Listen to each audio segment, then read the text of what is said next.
시간적으로도 이렇게 다시 기억을 더듬어 가지고 제가 말씀을 드린 겁니다. 네, 저 가급적 그 신문 사항 위주로 해서 진행하시죠.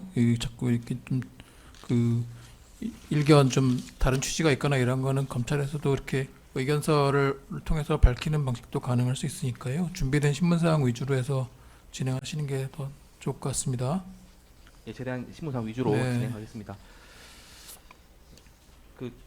그럼 그 5-1항으로 가서 조금 더 바꿔 물어보겠습니다. 그 소재가 파악이 안 되고 연락 두절이다 이 말은 최초 보고 시에는 안 들었던 것 같다라고 지금 말씀하셨고, 근데 최초 보고 시에 통제 불능이라는 말은 들었던 것 같다 말씀하셨어요. 어쨌든 통제 불능이긴 하잖아요. 최초 상황이. 그럼 통제 불능의 근거는 뭔지, 왜 통제 불능이라 생각했는지 물어보셨나요? 아마 그 당시에 본부장은 홍장원 차장이 그 국정원의 어떤 협의나 국정원장의 통제하에 있지 않고 국회에 가가지고 이렇게 막 그 언론에다가 이렇게 비화폰을 공개를 하니까요. 저희 입장에서 보면은 국가에서 비화폰 쓴다는 것 자체가 굉장히 국가적 기밀인데, 그 정부에서 비화폰을 쓰는 것뿐만 아니라 대통령의 아이디까지 막 이렇게 언론에 나올 정도면은 아마 이게 전체적으로 이제 통제되지 않는 상황으로 지금 진입했다, 아마 그렇게 판단한 것 같습니다. 그러면 그 공개를 언론에 화면 공개를 한 그 상황만 놓고 그냥 통제 불능이다 판단했다는 거죠? 아니, 그 상황 주변에 있는 전체적인 내용이, 그러니까 홍장원 차장이 이제 국회로 가가지고 막 이렇게 거기서 의원들하고, 국회의원들이라는 분들이 원래 되게 뭐 이렇게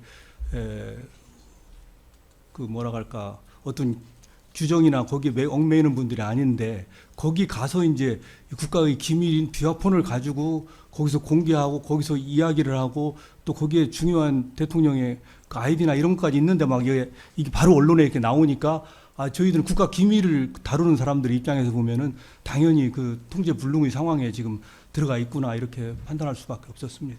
다음 항으로 넘어가겠습니다.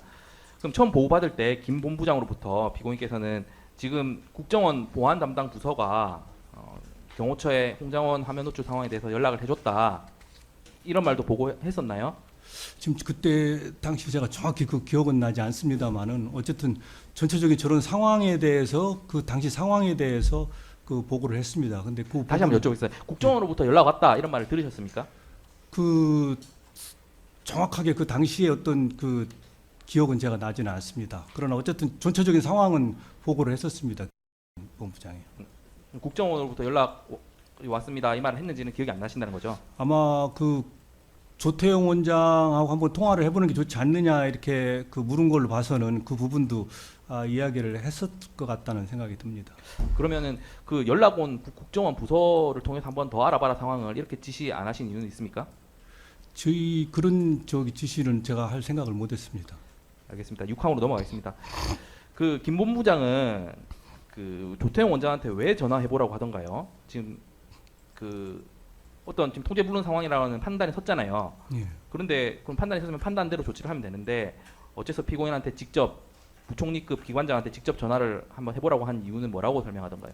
아마 제 생각에는 일단은 그 홍장원 차장의 그 비화폰이 국정원 그 소속이고 국정원 직원에 대한 어떤 조치이기 때문에, 그리고 이제 일반적으로 봤을 때 그 보안 업무의 주무 부서가 국정원이기 때문에 아마 국정원장하고 한번 그래도 통화를 한번 하셔야 되지 않겠냐, 이렇게 하시는 게 좋지 않겠냐, 이렇게 아마 저한테 건의를 한 걸로 그렇게 기억됩니다.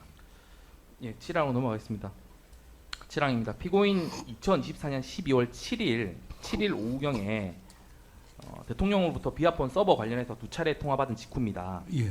그때 김 본부장으로부터 그 김성훈 차장이 대통령 지시라면서 계속 비화폰 통화 기록 지우라고 지시한다, 좀 곤란하니까 처장에 받침 달라, 이런 취지의 요청 받으신 적 있으십니까? 제가 그 당시에 지난번에 말씀드렸습니다마는 대통령 전화를 이렇게 2번 받고요. 2번째 받았을 때는 대통령께서 막 그 화를 일단은 내시면서, 제가 질문해서 그런 요청 받으신 기억은 있습니까? 아니 제가 직접 받질 않았습니다. 제가 그 본부장의 그 통화를 제가 직접 받질 않았고요. 그 보좌관 통해서 전달을 받으셨습니까?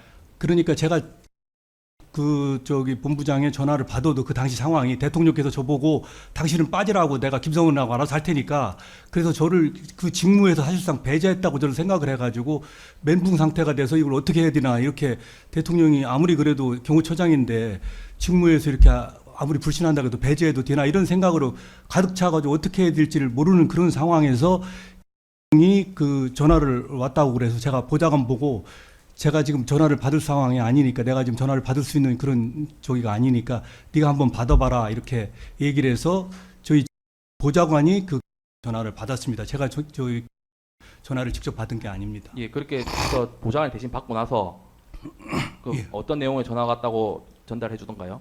지금 뭐 정확하게 그 기억은 나지 않습니다만은 어쨌든 본부장이 그 뭐 이렇게 그 김성훈 차장하고 뭐 통화를 했는데 한번 그 처장님하고 뭐 이렇게 상의를 좀 하려고 하는 것 같습니다. 아마 그런 그 이야기를 보좌관으로부터 받은 걸로 생각됩니다.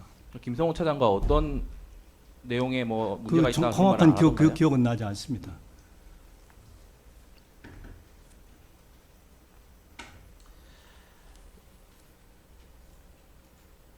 증거순번 445번 그 4738쪽 이하 정모 보좌관 진술 조서 중 일부 제시하겠습니다. 예.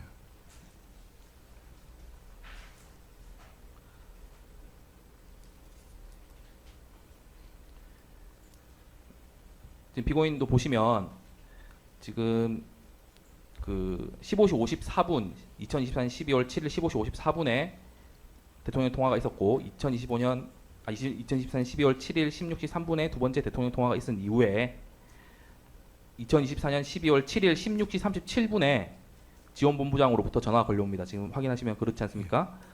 이때 전화가 걸려와서 그 대신 정 보좌관이 받았습니다. 그리고 받아서 본부장으로부터 지금 김성훈 차장이 지우라고 지시를 한다. 처장 방침 좀 묻고 싶다라고 해서 정 보좌관이 이 내용을 전달하니까 지금 그 피고인이 한동안 시간을 그 가지면서 생각한 이후에 17시 14분에 다시 따로 불러서 비화폰 문제는 김성훈 차장이 전문가니까 차장이 상의해서 진행해라 이렇게 명확하게 지시하셨다는 겁니다. 정 보좌관 진술에 따르면 그렇습니다. 그래서 그 정 보좌관이 비화폰 통화 내용 시간을 하나하나 특정하면서 되게 구체적으로 시간 순서대로 진술을 했거든요. 굉장히 신빙성 있어 보이는데 지금 정보 보좌관 지금 다른 사실과 다른 진술을 하고 있습니까?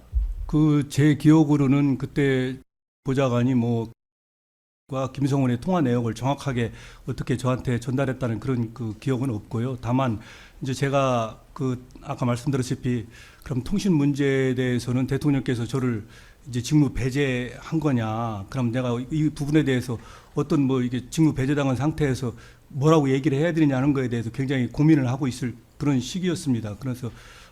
그래서 또 그렇게 어쨌든 그 전화가 왔었다고 하는데 아무런 이야기도 하지 않고 있는 것은 좀 도리가 아닌 것 같아서 제가 보고 일단은 김성훈이가 그 통신 전문가고 그러니까 한번 김성훈이 얘기를 좀 들어봐라. 저는 그렇게 그렇게 한번 통화를 해봐라. 일단 한번 무슨 얘기하는지 좀 들어봐라. 아마 그런 쪽으로 저는 한테 그렇게 지시한 걸로 그렇게 생각이 듭니다. 근데 저렇게 지시했다는 것은 나중에 진술서를 보고서 알았습니다만은 제가 예를 들어서 저런 어떤 뭐 김성훈하고 상의해가지고 김성훈 뜻대로 한번 뭐 이렇게 하라 이런 취지로 했다면은 제 생각에는 그 후에라도 그 내용에 대해서 저한테 뭐 보고를 했거나 상의를 했을 건데 그런 내용이 일체 없었고 또 김성훈도 나중에 12월 10일 날 와가지고 저한테 처장님 비침이 없다고 반발하고 안 합니다 이렇게 진술한 걸로 봐서는 제가 절대 그때 어떤 그 부분에 대해서 긍정적인 그런 어떤 신호를 보냈다고는 생각하지 않습니다.